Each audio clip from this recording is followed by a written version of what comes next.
Litjum Jerre. Sis het maar.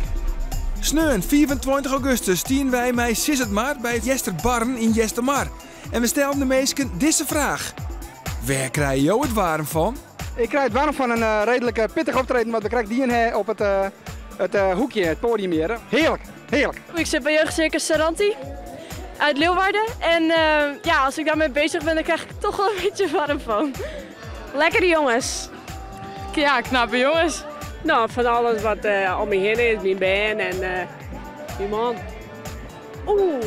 Een lekker Vlielands jutterbittertje. Ik krijg het warm hier in Jestermar. Van het mooie waar. Mooie bands, heel veel podia. Ik geniet er helemaal van. Ik krijg er warm van. Als ik op tv kom. Ik krijg het van vuurwarm en ik ben van de scène, hè? Het waar. Van Hinders. Waar ik het warm van krijg? Ja, dat zijn verschillende dingen. Van de zinnen. En wat mooie vrouwelijke figuren natuurlijk. Van de scène. Van de liefde. Van een mooi meisje. Ja, dat muziek en een gezelligheid. Ja, en van bier. Ja, brood.